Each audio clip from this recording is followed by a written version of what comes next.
Hello, I'm Rawn Clark. I want to talk today about the radiator. Now, the radiator is my favorite tool. It is the most important tool I've ever made. I made the first radiator in 2007 as a gift for a friend. I had theorized that by combining quartz crystals in a specific way, I could generate a specific effect. I knew essentially that this would work. I put together the very first radiator and it worked. It just worked. It was beautiful. The first radiator was huge.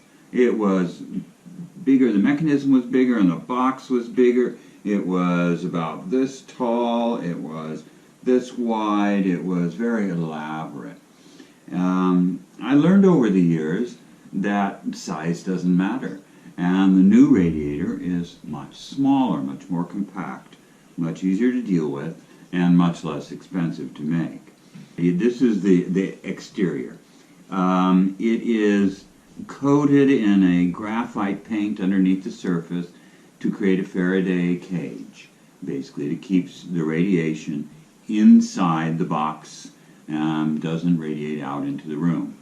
But as soon as you open up, it begins to radiate. This is how it displays.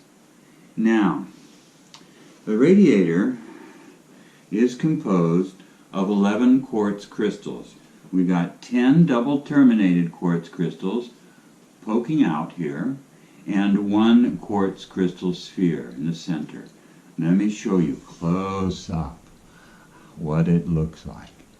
Okay, now the double terminated quartz crystals support the sphere in the center. It's the only thing holding the sphere in here are the double terminated quartz crystals. Now what this does is it creates energetically a complete unit. It's not 10 individual quartz crystals anymore. It is all 11 crystals together, combined energetically, so they function energetically as a single thing. Now, each of the double terminated quartz crystals is tuned to one of the Sephirot, as signified by the colored discs that I've attached. They are tuned to the Kabbalistic tree of life, and the central sphere is tuned to the Ketric Brilliance. Now what happens in this configuration is they automatically radiate the Ketric Brilliance. They're just constantly radiating the Ketric Brilliance. Now I discovered that, as I said earlier, size doesn't matter. The original radiator was about this big, and it had a huge generation. This is much smaller, but it has the same quantity of radiation as the larger one. And it radiates continuously. There's no turning it off. It just constantly radiates Ketric Brilliance into the atmosphere, which you can then manipulate with your mind and direct it to specific purposes, or just let it radiate into a room. So, it's structured with Kether on top, Malkuth on the bottom. That's opposition, Kether Malkuth. Then we have Chokmah, Bina, Tiferet, and Gedula. And then on the bottom we have Geburah, Yesod, Netzach, Chod, and Malkuth. Now it's set up in the oppositions within the Gra tree of life. Kether is opposite Malkuth on all trees. Chokmah is opposite Chod on the tree. It diagonally opposite. Bina is diagonally opposite Netzach on the tree. Gedula is opposite Geburah on the tree. Tiferet is opposite Yesod on the tree. Putting a radiator together, it's not too difficult. The mechanism itself takes less time to build than the box because it's just very straightforward. It's of course constructed entirely of cardboard. The reason I use cardboard is because it is energetically neutral. It has no flow. It has no grain, essentially, other than a slight grain with the corrugation, but that has to do with building it rather than the energetic flow. So it's neutral materials. The only materials that are energetic here are the crystals themselves. I cut a hole out and I put in a substance called paper clay, which is a clay-like substance made out of paper. It has very little shrinkage, so it works really well. Then I stick the crystal in there and get it all secure. The box is very difficult to make. It's very time-consuming and technically difficult to construct. But it also is constructed out of cardboard. The theory that enables the radiator to work took a long time for me to discover. Working with crystals for several years, I got to know what they do in relationship to each other and independently, and this configuration is the result. Part of the theory behind it came from my work with TMO, the magic of Yod-Heh-Vav-Heh Adonai. And when in TMO we align all the levels of self together into the present moment, the Adonai light erupts just automatically. It's something that human beings do. And I discovered that crystals, while not generating the Adonai light, they generate the Ketric Brilliance, which is a much higher form of energy than the Adonai light. So the combination of the 10 Sephirot all working in unison with the central quartz sphere that's tuned to the Ketric Brilliance causes them to radiate energy and radiate the Ketric Brilliance. And the tuning of these crystals is exactly the same as the tuning of the quartz spheres on a gate maker. Each one is tuned to a Sephirot. The only difference is the sphere, the quartz sphere in the center. This is tuned to the Ketric Brilliance itself, which is really an easy matter. I use the Ketric Brilliance when I am tuning all of these crystals as a medium that transfers my awareness to the crystal. Double terminated quartz crystals have a directional flow of energy. Now these are all pointed directionally outwards. They come from the sphere and come outwards. The sphere has a spherical radiation of energy. They always radiate in a sphere no matter what sort of energy is involved. So in this configuration, with the sphere tuned to the Ketric Brilliance and the 10 Sephirotically tuned crystal points radiating outward from it, the result is a large spherical radiation of Ketric Brilliance. Now I can do anything with this Ketric Brilliance. I can direct it any place, anywhere.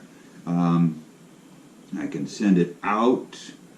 I can accumulate it, condense it, so that it is a very tight radiation, very powerful, or I can let it just radiate as it will. Now this is a tool that does on its own. It doesn't take any effort on the part of the magician to make it work. What the magician does is direct the energy, uses the energy. This is a perpetual source of Ketric Brilliance.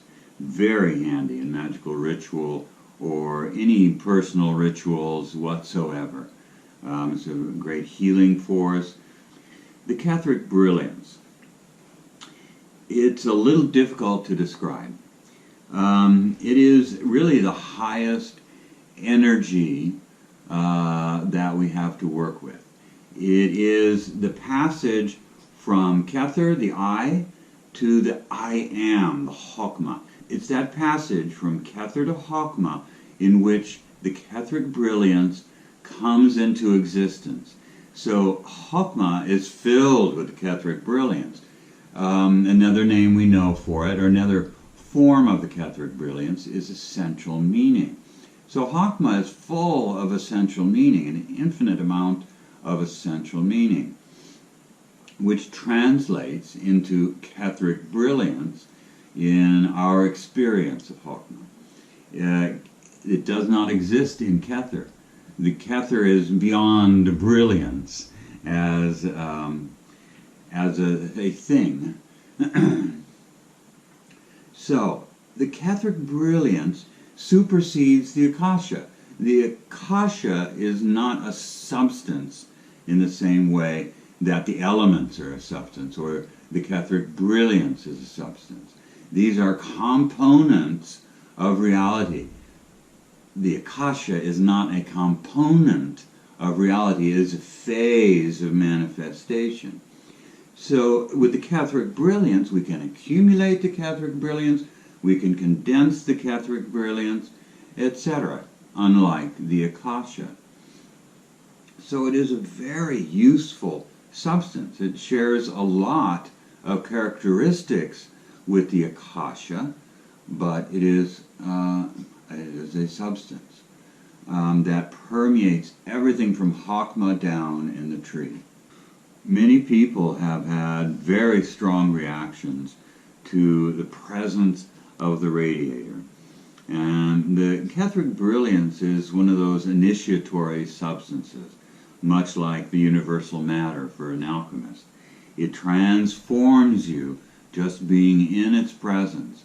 So having a radiator in your home is very good for the initiation. And I've had so many comments from so many people who have radiators that have been profoundly influenced by their presence. And it has really forwarded their own initiation.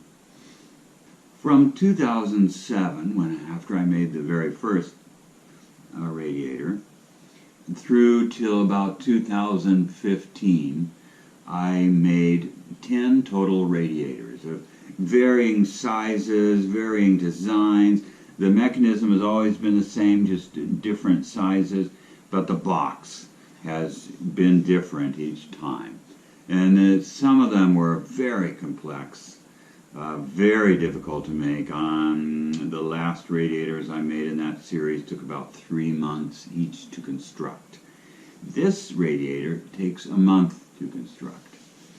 So in 2016, I decided that I wanted to do some experimentation with the radiators. And to do the experiments I was planning would require 10 radiators.